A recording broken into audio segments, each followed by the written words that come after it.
Whatever the situation, if a task is challenging to accomplish, there's often a way to design the surroundings to naturally encourage the performance you're striving for. This quote is what is inspiring me to make this video today.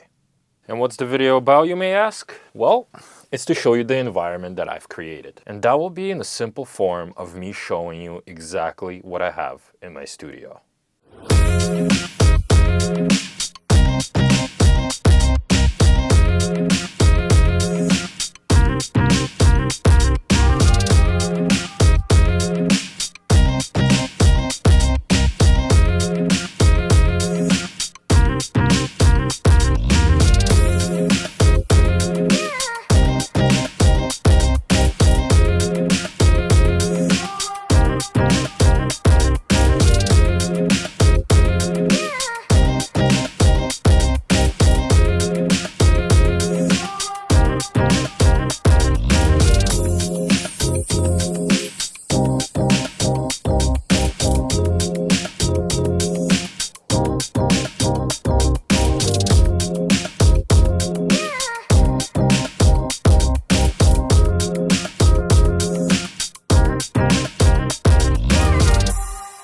So, how's this gonna look? First, I'm gonna show you the brains of my studio. That includes my DAW that I use, the interface, and the computer that I use. Then we'll move to my vocal chain. I'll show you the mics that I have. I'll show you what preamp I use, and I'll show you the compressor that's part of that vocal chain going in. Then I will show you my mixing/mastering chain, which is often used to polish the track, make them bright, and add little touches. Then I'll show you my effects chain, the things that I send my synths through and my instruments through. And finally, I'll show you my actual equipment I use to create music, which is my synthesizers, maybe a MIDI keyboard, whatever I have here in the studio, I'll try to mention. And if you stick through the entire video and you have any questions about anything that I use in the studio, please leave your comments below. Let's get into it. First, let's talk about the brains of my studio. The DAW that I use is Logic Pro. The interface that I use is an Apollo Quad 4 by Universal Audio, and the reason why I chose this interface is simply because of how many things it allows you to do. You have 2 headphone jacks here, 2 inputs right here, 4 inputs at the back, and you have 6 outs, which allows me to have 2 pairs of speakers and also allows an out for my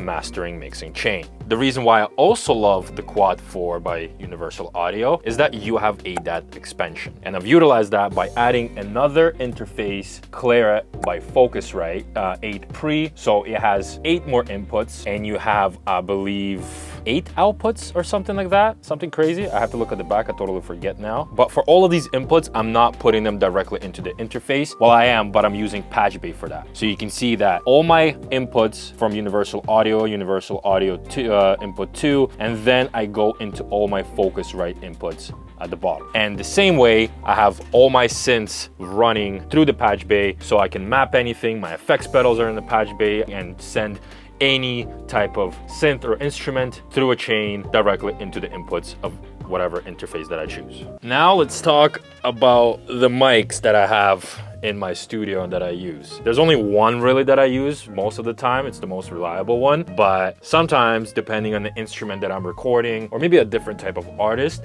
I will actually swap out mics to see which one sounds better and which artist feels most comfortable with. But let me show you. My first mic that I've ever bought is this Technica AT4040. I absolutely love this mic. I think it was like $500 or something in Canadian, which is probably free for US. This is a cardioid mic. It sounds amazing. It's very affordable, and honestly, I'd keep using it if I didn't get something better. So let me show you that. The main mic that I use most of the time is the AKG right here. It has different modes, which is very useful for how you want to record. Now, this one is about $1,500, but I was lucky enough that my uncle actually lent it to me. He gave me a few of his mics that he's not using currently. My third mic is this Lewitt right here. It's also a great mic. This is a LCT 440. Also, a very good, clean sounding microphone. Can't complain. And I have, you know, the Shure S7B, which is also an awesome mic. I don't use it very often, but I know some artists who have come into my studio, they actually asked for that specific mic, and I'm sure to just have it around, and I just fell. All right, it's good to have an option for everybody because everybody's voice is different. Now, onto my vocal chain. So this is my vocal chain. This is Neve 1073 SPX. I was gonna buy like a clone or something, but I decided to wait a little longer and invest in something that can last me pretty much forever. I found it brand new from somebody on Facebook Market, and I think this one ran me about $2,000 or so.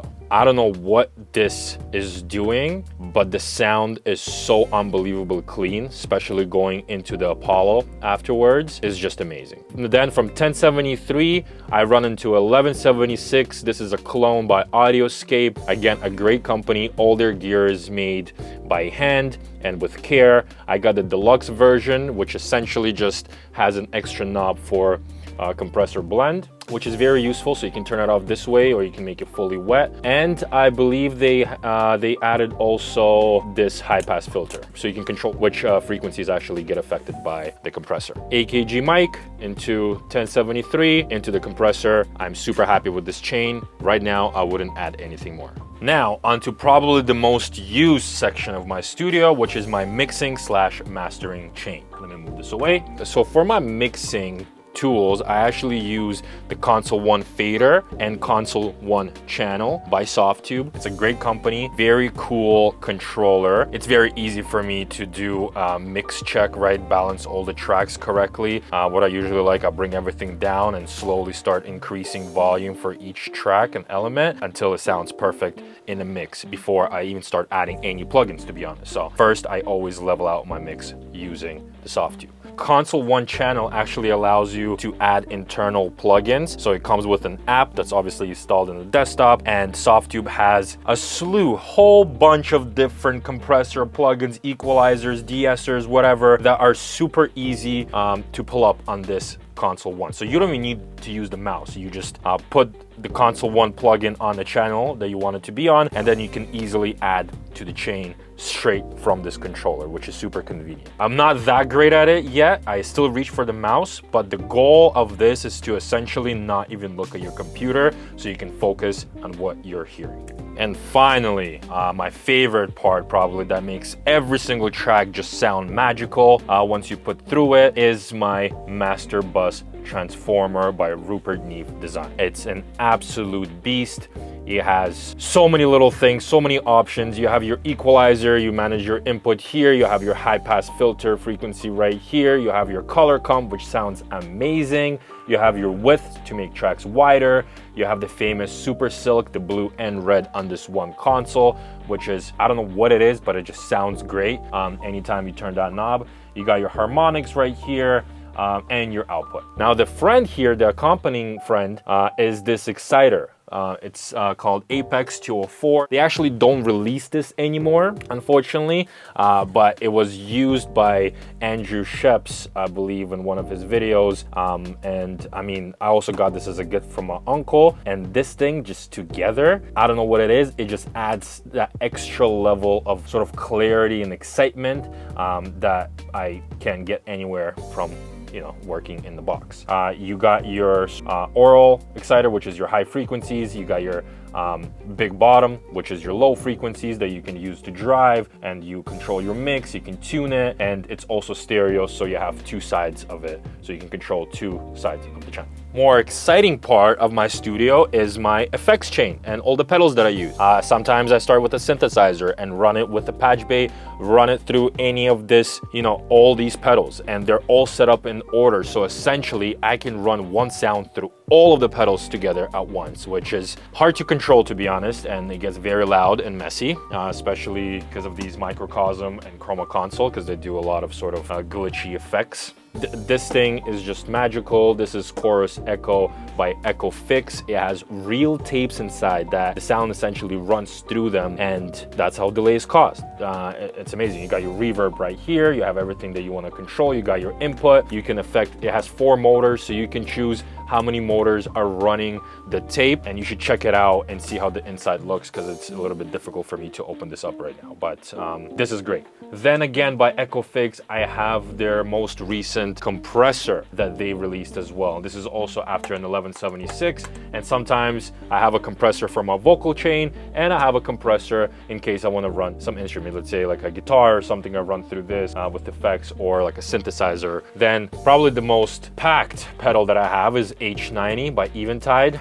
This thing has a stereo, right? So it has two sides of actual effects, and you can put on two effects at the same time, affect a different way, and it creates some cool reverb sounds that I haven't heard anywhere else or any other plugin. So that is going in as well. I got my microcosm and my chroma console. Those again are the glitchy stuff that I often use those for. So let's say, you know, just transients, it has granule sort of delays and all that, and it actually creates some cool tempo sounding effects that you should also hear. I'm sure there's a lot of videos showing you this, but that's my effect side of things. Now, before I move on to showing my instruments, I just want to touch on my speakers, which is quite important for a studio. I have Claret Audios 8-ins. They are amazing. Before that, I had the Yamaha's HS7s, I believe, and I've replaced it with these Claret. For my mono checks, I have Angry Boxes by Tantrum Audio. These are also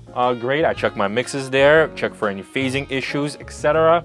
And also I just want to mention that under these speakers I have some extra stands, and these stands are by ISO Acoustics. The technology behind them has been developed for over 25 years, and essentially what it does is absorbs any vibrations coming from the speaker, because before I had those, all the vibration would go into the metal stands, which becomes an instrument on its own. It's actually crazy how much sound it produces and how much noise it creates when listening to it. So having that isoacoustic added there actually, you know, takes away some of that vibration, which is I found helpful. Also, what I actually run these monitors through is Arc Studio by IK Multimedia, which is essentially a corrective EQ that takes the sound from your speakers, analyzes it. It comes with the mic that you measure the room with, and it will create an EQ for any sort of things that lack in your studio, certain frequencies, 200, you know, like 60 hertz, whatever in between that range. If it's too much, then it would sort of EQ that out and create a more transparent and linear sound. Now you can't see, but I also have the subwoofer from Claret Audio as well, which sounds also amazing. Yeah, it's just enough low end that you want in your studio. The speakers is not the only way that I use to check my mixes. I have headphones. So obviously the headphones that I usually give out to an artist so they can record in is usually a closed back always, so there is no leaking into the mic. And I have the VSX. These are modeling headphones, which are actually pretty cool. And they come with a plugin that you can use to change different studios. You can check your mixes in the car. You can check them, I don't know, on a radio, on other type of speakers, other headphones even. And if you want to get a perspective on how your mix will sound somewhere else, these are pretty cool to check out as well. Now, when recording, another closed back pair that I use is these headphones, LCDX S20. They're by AudioScape. There's also the newer model that they just came out with. Closed back, great sounding, and I like to use them when I'm listening to what's being recorded. Now, when I'm not recording, I have probably my favorite and best sounding headphones I've ever tried. These are M500 by AudioScape again, and these are open back, and this is what I usually use to check my mixes after I'm done mixing on the speakers. These are planar magnetic, so they have a little bit of a different technology compared to dynamic headphones that actually have cones in there and speakers. These use magnets for the sound to travel. Check out the technology, it's actually very informative. But these are super soft, you can wear them forever, great headphones. Let me show you some of the instruments that I use to create music. Now, under my table right here, I have two things. First, I have the bass station by Novation. It goes for every single bass that I use in the studio. It's fully analog, bass station 2, check it out. It's awesome. Now, another beast I have under my desk is Osmose, and this is by Expressive E, and this is an amazing, amazing synthesizer. So it has its internal sounds that you can actually add and sort of change up here. There's a few settings that you can touch. And also these keys, if you can see it, let me come closer. These keys bend fully. The top ones and the bottom ones, they fully bend. So if you know about MPE, essentially some plugins that do support it will allow you to manipulate the sound with way more sensitivity and pitch bend and all that stuff. An amazing synthesizer. You should definitely check it out. Now, I have two babies right here, also amazing. I have the Subsequent 25, which is actually no longer being manufactured, I believe. And this synthesizer, if you know Moog sound, it's so warm, luscious. You have a lot of controls. You can load your own patches. It comes with a plugin that you can also use to, you know, change effects and stuff like that. This one sounds absolutely amazing as well. Now, under the Moog, I have the Carbon 8 by Modal Electronics. Also, a more of a modern take on the synthesizer. It has pretty cool sounds. If you ever want to check it out, check out their website. Also very sort of, you know, you can do a lot of things here, different effects. I mean, I really like it for electronic sounds as well, but it has some cool sounds that you can utilize for sort of for anything else. Also, let's not forget about probably the most invested piece of gear I've ever bought, which is the OP1 Field by Teenage Engineering. An amazing little synth that I actually take on with me during when it's warmer. Right now it's freezing outside, but when it's warmer, I take it to the park, sometimes on my balcony, and put on my headphones and just jam and create and record some awesome music. And finally, my guitar section. So, of course, I have an acoustic guitar if somebody ever is looking to record something. I also have another acoustic guitar, which is quite smaller. This is by Enya Music. It's actually pretty cool because once you charge it, it has effects built into it. So you can add a little bit of reverb, I think delay and stuff. And it comes with an app that you can control. So it's like a smart acoustic style guitar. And yeah, this sounds really cool. I have a couple of electric guitars, right? I have this one also by Enya Music. Also very cool guitar with actual pitch bend right here. It also has an internal speaker, so you don't need an amp to actually play it. All you gotta do is just turn it on. It also comes with an app that you can add different effects on and adjust certain things like EQ within the app, etc. So really cool piece of gear here. Also another one by Enya Music is this white version, also very similar, different bridges and stuff, so it does sound different, but again, it has a built-in amp, and you can also add different style effects and stuff. Now I have the most normal electric guitar. I think I just picked this up at the store here in Canada, and I've been using it for some time. And finally, I got the big boy, the bass right here. Not used as often as I would like them to. Oh, look at that fire, that's nice. I don't use it as often as I would like to because I'm not really a bassist, but I have this as an option if I want to add natural bass to a track. We did it. This is it. That was my whole studio. That's there's obviously some things that I didn't show you that have been stored. Like let's say I have the Mini Freak by Arturia, right? That I'm still using from time to time. I switch in and out synths. I switch in and out the mics and all that jazz. So hopefully you enjoyed the tour. Let me know what I'm missing. Let me know what you think can make my studio even better. But I think I've built my dream studio. I don't see any need for anything else right now. But I mean, I'm sure things will change as always. So thank you for sticking around, and make sure you hit that like, subscribe, notification thing to support this channel. Peace.